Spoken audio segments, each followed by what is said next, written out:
welcome to the Young Turks. Anna Kasparian and John Iadarola with you. We have an awesome show. Lots to get to today, including updates on the impeachment. Looks like Donald Trump has signed phase 1 of his trade deal with China, which isn't really much of a change from what we've experienced in the past. I'll get to the details of that and more. And we will also show you some unusual allies for Bernie Sanders in this ongoing nonsense with Elizabeth Warren. So we do have an update on that story, but it will not take up a huge portion of our show. Just important updates to give you on that. But before we get to the actual content of the show, I wanted to make a few announcements.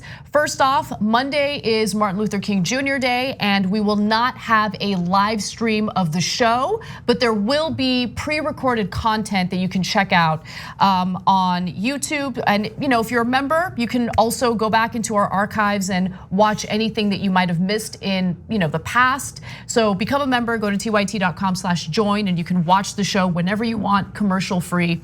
And that's one of the many perks that you get as a member. One other announcement about January 20th. So as you all know, Wolfpack is still fighting hard to get money out of politics, and January 20th happens to be the 10-year anniversary of the horrible Citizens United decision by our Supreme Court. And so as a result, the fine people over at Wolfpack are going to engage in a day of activism at the Capitol. So they'll be in DC, they will be,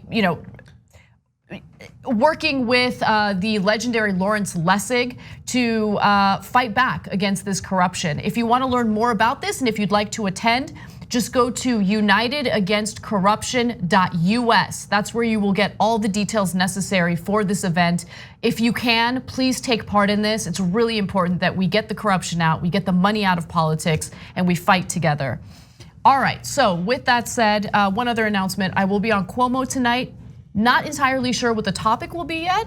That's usually how television works. I can guess. But I'm ready to talk about anything. So it'll be great. Please check that out in the 6 p.m. Pacific time, 9 p.m. Eastern time hour. All right, let's get to the news. The House Intelligence Committee has publicly released some of the documents and evidence that Giuliani's business partner, Lev Parnas, has given them in his efforts to cooperate with the impeachment investigation. Now again, Parnas was Rudy Giuliani's business associate, and Rudy Giuliani, of course, is Donald Trump's personal lawyer. Now here's what we know based on the documents that have been made public. The documents, which include Parnas's handwritten notes, copies of text messages, and other correspondence, reveal some new information, including that Giuliani claimed to be acting with President Trump's knowledge and consent in his communications with the Ukrainian government. Now this is incredibly important because when it comes to the impeachment investigation, it was critical to find a direct connection between Donald Trump and the withholding of the military aid in an effort to do a quid pro quo to get the Ukrainian government to announce an investigation into Trump's political rival, Joe Biden. And based on the evidence that has been turned over to Congress by Lev Parnas, it appears that that is the case. So there's more on this, but before I get to other details, I do want to get some of your thoughts. Well, I would say that is the latest confirmation of that link. Right. I mean, the transcript that he has from day one considered to be exculpatory, that also shows him directly linking in his rhetoric those two things. And the testimony of any number of different people who are involved in this, either the actual diplomatic team or what we found out about the shadow diplomatic team, they've all confirmed the same thing. He has been intimately involved since the very beginning, and he has repeatedly hammered home the things that he wants in exchange for a couple of things he held over the head of President Zelensky. Exactly, and one of the other things that's important to bring up is that Donald Trump denied over and over again that he had any communication with Lev Parnas or that he even knew who Lev Parnas was. In fact, let me go to this next video. It's a little mashup of all the denials that you could expect. It's a flashback actually from Donald Trump's denial. I don't know those gentlemen. Now it's possible I have a picture with them because I have a picture with everybody. I have a picture with everybody here. But somebody said there may be a picture or something where at a fundraiser or somewhere. But I have pictures with everybody.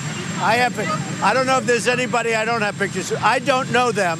I don't know about them. I don't know what they do. But I don't know. Maybe they were clients of Rudy. You'd have to ask Rudy. I just don't know. So again, I mean, look, we all suspected that Donald Trump was lying there. That's a video from October of 2019. But now we have confirmation. Yeah, it was so obviously like, hey, so you're gonna go do your chopper talk. You're probably gonna be asked tough questions about this. Would you like to be familiar with the facts of the story? No, I'm just going out. Yeah, he's seen the picture. He wasn't told about the picture, he's seen the picture. He knows the guy, he knows the details. He knows that they were working with Rudy Giuliani. Like, his denials are so fake because he was denying things that don't make any sense. Exactly, and so this new evidence is obviously problematic for Donald Trump, and it's not really new evidence. It's new in that it's been released to the public, but there was, in my opinion, a far more problematic part of what we've learned today, and it has to do with the former Ukrainian ambassador or ambassador to Ukraine, Marie Yovanovitch. As we all know, she was ousted, fired from her position, and she testified about what she experienced under the Trump administration. Why did she get fired? What was going on? Well, here's what we know. Documents from Lev Parnas suggest an effort to remove former Ukrainian ambassador Marie Yovanovitch as a favor to Ukraine in exchange for information on the Bidens, essentially another quid pro quo. Particularly disturbing is a set of messages Parnas received from a person named Robert F. Hyde, a Republican congressional candidate. Hyde texted Parnas that he had people tracking former Ukraine ambassador Marie Yovanovitch's movements closely in Ukraine. He claimed he could tell whether her phone and computer were off, and he wrote, quote, "If you want her out, they need to make contact with security forces." Now, Marie Yovanovitch actually was trying to root out corruption in Ukraine. That was one of her projects, and she was apparently aggressive in doing so. And so as a result, some of the more corrupt forces within Ukraine wanted to get rid of her. So there was a quid pro quo when it came to getting some of the information that the Trump administration wanted on the Bidens. And in order to get that information, the Ukrainians wanted Marie Yovanovitch out. That would explain why she was told to leave Ukraine in the middle of the night. Yovanovitch has testified that she was told when she was recalled that this is about your security, you need to come home immediately. And by the way, based on the documents handed over by Parnas, Hyde also adds, perhaps ominously, they are willing to help if we/you would like a price. He says in the next text, guess you can do anything in the Ukraine with money, what I was told. Now, it's not exactly clear what he was referring to there, but obviously. But it is in another way. Yeah. And do you know how Parnas responded to that? How? LOL. Yep. It's funny. Yeah, I mean, it's funny if you're, into these disgusting, dirty, shady dealings. And so again, there's more evidence that's presented to the public at this point. As we know, the articles of impeachment are going to the Senate now to begin a Senate trial. Nancy Pelosi has finally agreed to do that. It's unclear, though, whether they're going to discuss these documents. It's also unclear whether reporters are going to be able to report on what's going on during the Senate trial because the Senate has decided to restrict the impeachment trial. But there are more details I want to get to. What do you think, John? I think that the day so far, added on top of the experience we've had over the past few years, shows that this whole system is utterly broken. We keep waiting for something to break through, something that, like, stuff comes out and it's really bad, and we have to come here and we have to report on it and hope that in making clear how immoral some of these acts of the Trump administration are, that it'll break through to some of his supporters or to some of the media that are on his side, that they'll finally say, well, this is a line that I can't cross. And I guess we should have known that we were past after the kids in cages, and the last woman last year who came out with a very detailed story about how Donald Trump had attempted to rape her, and that wasn't news. Nobody cared about it, nobody talked about it. Right. An accusation of rape against the president didn't matter. And now the people that he sent Rudy Giuliani. Rudy Giuliani had all of these goons. They were talking openly, best case scenario, making plans they didn't act on to potentially murder a US ambassador. And like, it's one of the three big stories of today. It's insane. And that's it. Maybe there'll be some talk about it tonight, but if something big happens tomorrow, we might have to stop talking about the fact that Trump's like goons were gonna kill someone. So look, I agree with everything to you help just him win said. in 2020. Right. So there's two things happening right now. First off, Trump from the very beginning of his term flooded the news cycle with so many egregious stories that I've never had as much difficulty keeping up with everything that's happening on any given day. Because it's not like you have one big breaking news story a day. We will go live on air and there's a story breaking as we're talking, right? And we've been working on the show all day. So there's that. But I think the second part of it that's far worse is that you have lawmakers, Republican lawmakers specifically, who care far more about their political futures, their political career, as opposed to doing the right thing, the principled thing, and holding Donald Trump accountable. If a Democratic president did even a fraction of what Trump has done in office, Republicans would act and they would act aggressively. Yeah. Now, I wish Democrats were a little stronger, I wish they were a little more aggressive, but regardless of how much evidence comes out, you're right, it doesn't change the minds of Republican lawmakers. And as they continue to control the Senate, they're gonna go ahead and they get to decide what the rules are when it comes to the Senate trial. And they are gonna exonerate him. Now, I think it's important to get these Republican lawmakers on the record enabling Trump's criminality here. And the reason why I think it's important is because there are far more vulnerable Republican senators than the news would have you believe, right? They don't want to be on the record enabling Trump, but they're going to exonerate him. Yeah. So the second part of this, and this is critical, would be the Democrats holding those Republican lawmakers accountable, right? Campaigning viciously against them. Right? Now, we showed you a video from the Lincoln Project yesterday. That's a group of Republicans who want to fight back against Trumpism. So they put out a vicious ad against Cory Gardner from Colorado. Democrats need to do that. Yeah, and I would use this because I think to a regular person, this seems kind of crazy. Like we couldn't believe it this morning, Jared and I on the damage report when we were going through it. And even so, even though you have them, they're obviously joking about following and killing this woman. Fox and Friends did a story about this guy named Griff that met a dog named Griff. They didn't talk about this. They talked about the Griff meetup. And Susan Collins. Anything crazy happened during they that? They met. And they had the same name. One was a dog, one was a human. A tale told through time. And Susan Collins, who's supposed to be one of the like vulnerable Republicans, she was really angry when she saw the story.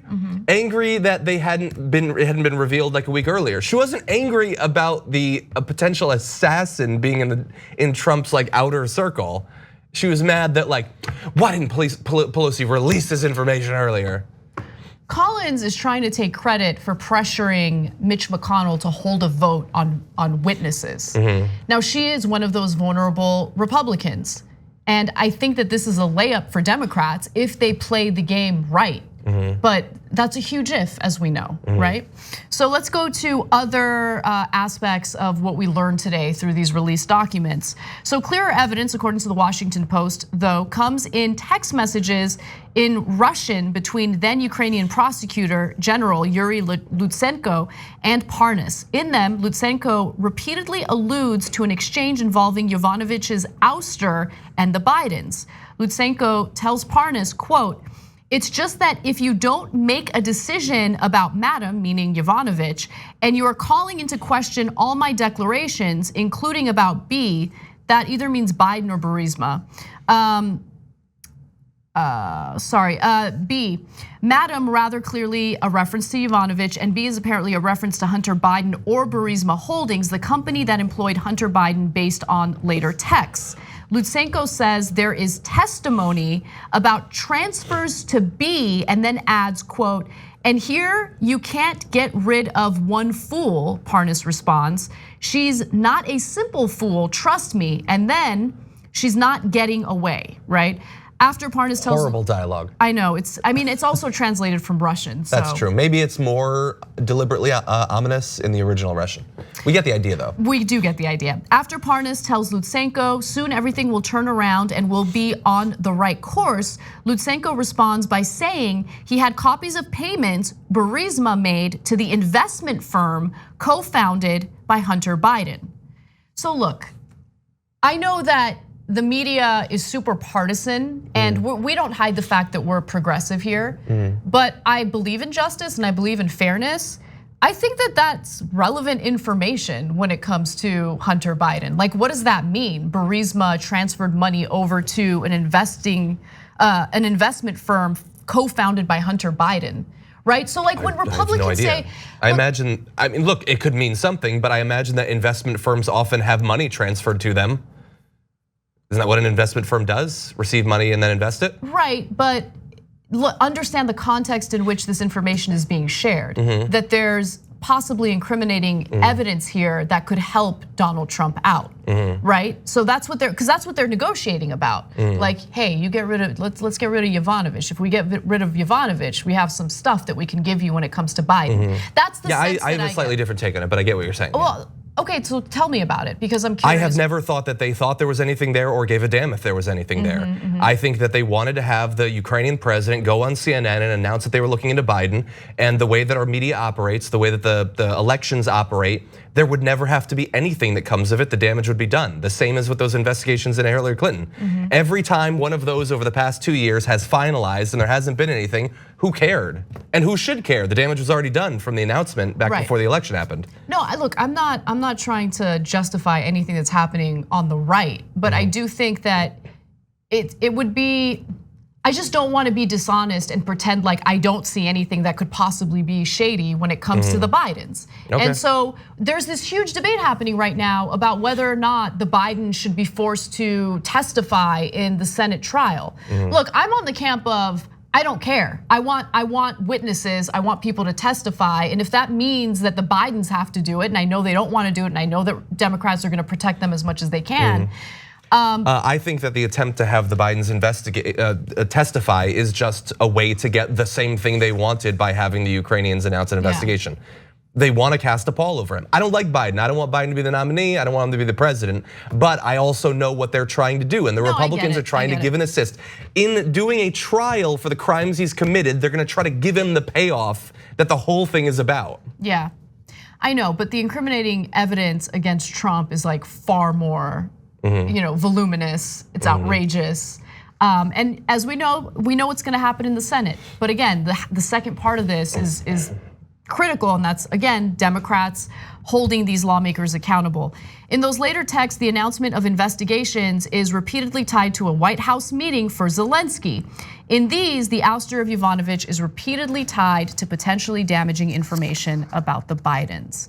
And so it goes on and on. There were other pieces of evidence that can be used in the Senate trial. And there was a debate about whether the House should reopen their public hearings in order to present this new evidence. Yeah, but by the way, also, if you are concerned about the possibility that there's something there, I would say that barring more documents coming out, what we've seen indicates that there wasn't. If they had sent people there and they were like, just find something, find something, find something, and they kept sort of dangling, hey, we have information, and then eventually they're gonna announce the investigation, and none of that information has come out, did it exist?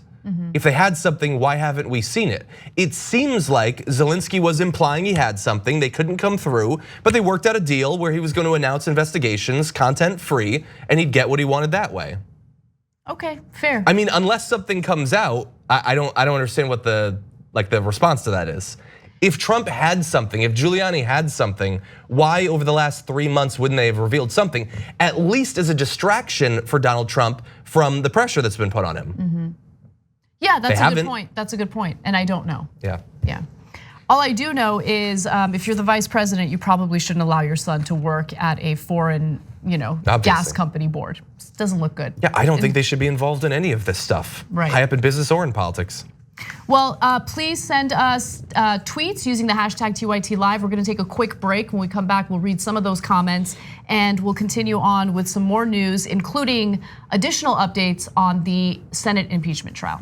We hope you're enjoying this free clip from the Young Turks. If you want to get the whole show and more exclusive content while supporting independent media, become a member at tyt.com/join today. In the meantime, enjoy this free segment. Hey Hey guys, welcome back to TYT, Anna and John with you. One quick announcement, then I'll read your comments. Aspiration is having a sweepstakes, which is super exciting. I mean, look, this is kind of cool because your prize, if you win this Aspiration sweepstakes, is us. You get us, okay? Let's be specific. Well, I mean, you get to fly to Los Angeles. We're gonna put you up in a nice hotel, and then you have dinner with us. That includes me, Cenk, and John. And so you might be wondering, what the hell? How the hell do I do this? How do I enter to win the sweepstakes? Well, first off, what you need to do is head over to tyt.com/dinnerinla, tyt.com/dinnerinla.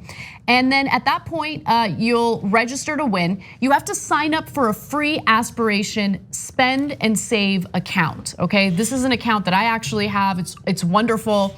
I personally love Aspiration because they don't invest any of their money in the fossil fuel companies, and they reward their customers if you use your card and swipe it at some of the more environmentally conscious companies out there. And so after you sign up for the free spend and save card, you have to register your eligibility. So if you already have an account, you've already done half the work, but you have to get to the next step. That's to register your eligibility. And after that, you just swipe your card. The person who swipes the most actually wins the sweepstakes. And again, we fly you out to LA, put you up in a hotel, and we have dinner. Cenk and then who knows? Cenk will monopolize the conversation. Yeah. As he often does here on this show. Just kidding. Yeah. Gotta stop doing that, man. It's dinner with us three. It's talking with Cenk. Yeah. I'm gonna. But we'll be here. I'll pig out. I'll be there. Yeah, we'll be in one another's presence or whatever. So again, go to tyt.com/dinnerinla to learn more. All right, a few comments for you, and I have none in this document, which, yeah, I do, okay. Naomi Justine says, ready for Anna and John to yell so I don't have to. We actually don't yell that much. Yeah, no, my throat can't take yelling right now, I'm still recovering. Enrique says, I have homework, but I'm still watching TYT, LOL. This might help you with your homework, depending on what your homework is. Yeah. Robin says, hunting Biden based on true events. All right, and then a few TYT lives for you. Those were our member comments. You can become a member by going to tyt.com/join. But now off to Twitter. Tao Bonfu says, everyone at CNN should be walking around with paper bags on their heads today. And Eddie Odell says, it's Chopper Talk, greatest hits edition. Yeah. I'm disappointed in the Attorney General. It's my favorite clip. There's a loud helicopter in the back, and he's talking smack about Jeff Sessions. I want no collusion, no collusion. That's what I want. That's a conversation people have. All right, well. And he had to write it down because he couldn't remember his lines. Disaster. No collusion. No quid pro quo, whatever. It was a perfect call. All right, well, let's move on to more updates on the impeachment trial in the Senate. The House has taken the final steps in its role in the impeachment investigation, and they have voted to approve the 2 articles of impeachment, including, well, not only the articles of impeachment, but to send those articles of impeachment over to the Senate so the trial can begin. They've also voted on the managers chosen by Nancy Pelosi, and those managers include one individual that I think is doing a decent job, Representative Jerry Nadler. So let's go to the next graphic. Pelosi turned to House Intelligence Committee Chairman Adam B. Schiff and Judiciary Committee Chairman Gerald Nadler to lead the House team. Nadler headed the second phase of the House impeachment inquiry, laying the constitutional foundation for the adoption of the 2 articles, which include abuse of power and obstruction of Congress, alleging abuse of power and obstruction of Congress, and shepherding them to the House floor. And today, Representative Nadler actually gave an impressive and impassioned speech. I would like to see more of this from Democrats, but I want to give you a little sense of what it looked like today. Take a look.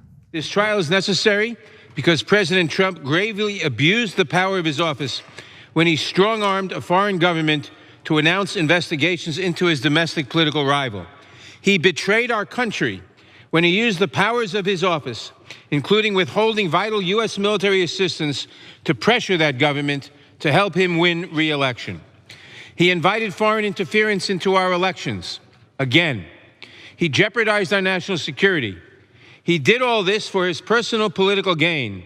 And then he violated the Constitution by stonewalling Congress's efforts to investigate, ordering an absolute blockade of evidence. But we still have not heard the whole truth, because the president has refused to allow a single document to be turned over to the House in response to our impeachment subpoenas. And he has prevented us from hearing key witnesses as well. The American people have common sense. They know that any trial that does not allow witnesses is not a trial. It is a cover-up. The Senate is on trial. We will see whether they conduct a fair trial and allow the witnesses or conduct a cover-up. So it's now being reported that the US Senate is expected to formally accept the articles of impeachment tomorrow, Thursday.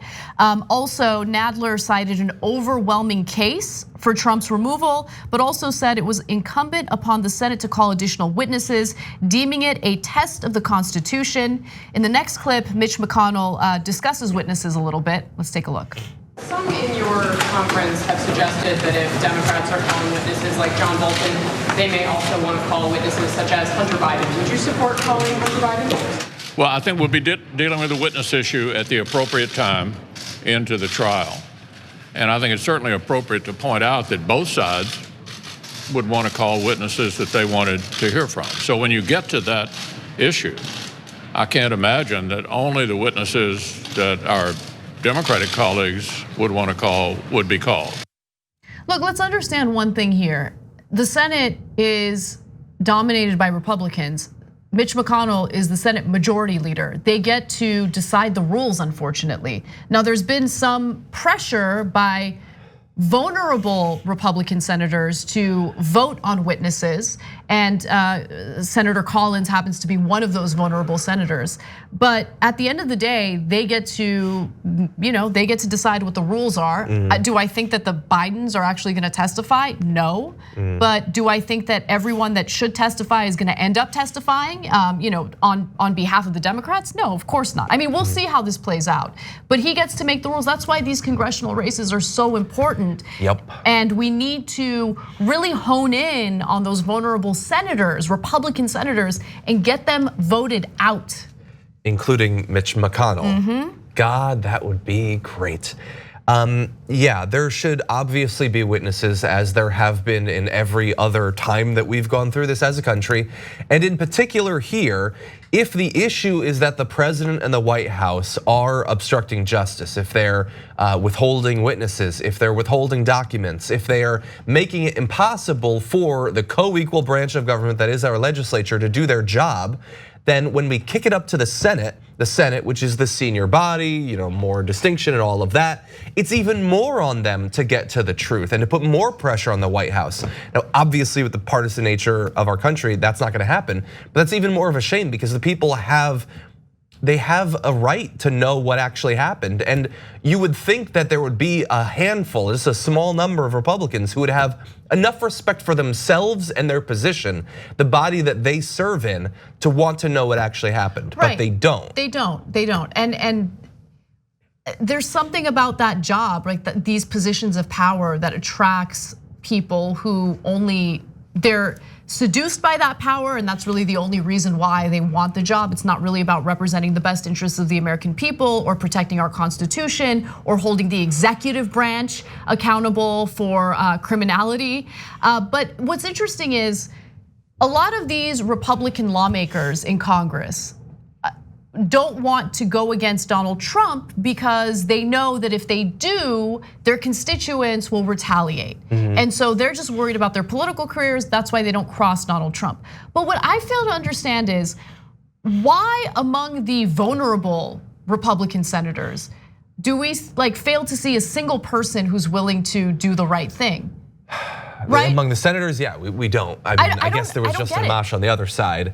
Yeah, Mitt Romney was supposed to be not only does he have the name and the national figure and the base of support, specifically geographically, to not be as reliant on Donald Trump's approval. He doesn't have to worry about re-election right now. Exactly. Yeah. But even with all of those things, he occasionally agrees, Trump, maybe you could tone it down a little. That's the best we can get out of him. The most safe, protected Republican incumbent, potentially. We get nothing It's really pathetic. It really is. I don't understand it. But this is the way that they're playing. Now, one of those vulnerable Republican senators is Susan Collins. And so she's trying to have her cake and eat it too. She doesn't want to cross Trump too aggressively. But at the same time, she's trying to take credit for these, in my opinion, weak moves. What she did here is important, but it's not like she did something that she deserves a world of credit for. So for instance, Senator Susan Collins claimed credit for pressing Senator Mitch McConnell to allow the Senate to vote on whether to subpoena witnesses or new documents in President Trump's impeachment trial. Collins said she had been working with a small group of Republicans, which include Senators Lisa Murkowski of Alaska, Lamar Alexander of Tennessee, and Mitt Romney of Utah, to leave open the possibility. So these are the, exactly, those are the vulnerable senators, and they're like, hey, McConnell, we're just hoping that maybe in the Senate trial we can call some witnesses. Can we vote? Can we vote on that? Wow, congratulations. Real strong. One of the potential witnesses, it was just revealed, was having communications with like a wannabe gangster to knock off an ambassador, and maybe we'll hear from him. Maybe. It's crazy. It's crazy. He was gonna, like, you're a representative of the United States government. This group of like weirdos, we're gonna kill someone in a similar position to you, someone representing the United States government. And they're like, do we really need to talk to the guy that might have killed Maria Yovanovitch? Do we really need to? Every single one of those Republican lawmakers, including Trump's fiercest defenders, know that what Trump did violates our Constitution. It goes against everything the country is supposed to stand for. And they also know that if the tables were turned and we had a Democrat in office, they would immediately impeach this person and remove them, right? Yeah. But in the case of Donald Trump, they want to protect their career, and they want to prevent Trump from tweeting something nasty at them. They don't want the harassment of Trump's base. Yeah, and now you have an added little bit of layer of thinking, well, if Trump and his inner circle are willing to deploy the threat of murder against their critics, do I really want to speak out against them now? So maybe it's just ambassadors. Maybe they wouldn't kill a senator. Maybe they have a line. I mean, this country is devolving rapidly under the Trump administration and the leadership of Republicans in the Senate. I'm the derpy dragon from our members section comments in and says, Republicans say, screw respect, I have money. And you're absolutely right. Yeah. Our members are incredible. You can become a member by going to tyt.com/join. That helps to support this show. But you're absolutely right. They don't care about respect. They don't care about doing the right thing. They don't care about protecting our Constitution. They care about their career. They care about the money. They care about the power. That's it. That's all that matters. Yep. That's why those vulnerable ones need to be targeted by Democrats to get them out of office. And that's why we're doing so much time at the beginning of this year and last year already. We have talked to so many candidates, many of them running against these vulnerable Republican senators. And we're doing that because we want you to learn about these people and help them. You can support them online, you can donate money, you can volunteer, you can knock on doors. You can be a part of fixing the problem that Ann and I are discussing right now. Absolutely. Well, let's move on to one other angle to this impeachment story. And this is beyond worrying, troublesome, has to do with press restrictions. So the Senate is attempting to severely restrict press coverage of the impeachment trial. And this is something that it has drawn significant backlash for obvious reasons. This is a huge deal, and the American people deserve to know what's going on during this trial. However, these restrictions go too far. The Senate Sergeant at Arms and Capitol Police are adding restrictions on members of the press during the trial, including additional screening and new constraints on reporters' freedom of movement in the Capitol. The restrictions allow just one video camera and no still photography or audio recording in the trial. Credentialed reporters who go through security screening to enter the Capitol will be screened a second time to enter the Senate chamber to watch the trial proceedings to ensure no restricted materials enter the trial. The restrictions, which the committee said potentially include confining reporters to a single press pen on the second floor of the Senate, threaten to curtail reporters' access to senators during a historic impeachment trial. On a normal day, reporters are free to try to talk with senators outside the Senate chamber, in the basement, or in the hallways of the Capitol. So basically, look, this is what's going on. Republican senators don't want to deal with difficult questions as they enable the criminality of Donald Trump. That's what's happening here. And the Senate is willing to violate the First Amendment in order to protect these disgusting, corrupt senators. Yeah. It's gross. Yeah, AOC was 100% right like a billion years ago when she said this is about getting them on the record. And they're trying to make it so that they're as on the record as possible. Exactly. Like, okay, I guess we technically have to have a trial, but don't take any pictures of me and don't record my voice and leave me alone in the hallways. And it's such a specific weird level of restriction that you can't do still photography, but you can do a video camera that takes 30 still photos a second for as long as you want. What are they talking about? I'm hoping that there will still be enough access that they will be able to have their video cameras. I'm hoping that they'll still be able to put them on the record. Well, these restrictions cannot stand. They just can't. And so there needs to be a fight over this. Obviously not a physical fight, but this needs to be challenged. If there was a physical fight, we may never know. We're not advocating for a physical fight, just to be clear. But I do want to give you some of the backlash that the Senate is receiving. Don't smirk. I didn't smirk. You think you're so funny. The camera's not even on me. I'm not advocating for anything. The camera's not on me. No still photography, okay? Don't record his voice. Okay, well, let's talk about some of the backlash because the Standing Committee of Correspondents, a group of reporters who represent and advocate for credentialed media in the Senate Daily Press Gallery, sent a forceful letter to Senate Majority Leader Mitch McConnell and Minority Leader Charles Schumer decrying the possible restrictions. That ought to do it. So I know strong letters make me laugh. No one cares about strong letters. But perhaps if we shame McConnell, he will do what is right. No, this should be taken up. This should be taken up in the courts, I think.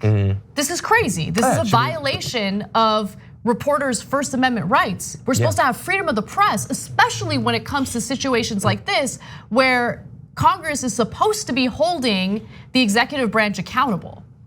Remember we have a system of checks and balances. Does that matter to anyone anymore? Not to many. It's pathetic. Well, here's a little snippet from the letter that was sent to the Senate. Capitol Hill is one of the most accessible places in Washington, but the proposed restrictions exceed those put in place during the State of the Union, Inauguration Day, or even during the Clinton impeachment 20 years ago. The gallery committee said they had tried to work with the Rules Committee and the Senate's Sergeant at Arms, but every suggestion they made was rejected without an explanation of how the restrictions contribute to safety rather than simply limit coverage of the trial. Yeah, because it's hard to explain the danger that is posed by a JPEG being taken of a senator as he walks down a hallway. Right. It's hard to explain how multiple representatives are gonna die from an audio recording of their voices. There's no argument to be made, and so they're avoiding having to even have that argument. We need to do better, guys. We need to do better. We need to get these people out of Congress. I mean, they're single-handedly violating our Constitution and dismantling any type of protection that reporters and average Americans have. This is gross. It is. So that's what's going on. We got to take a break. And when we come back, we have more news for you. We're going to switch gears a little bit and talk a little bit about what's going on in the Democratic side, including some more updates from the debate that took place in Iowa last night. Come right back.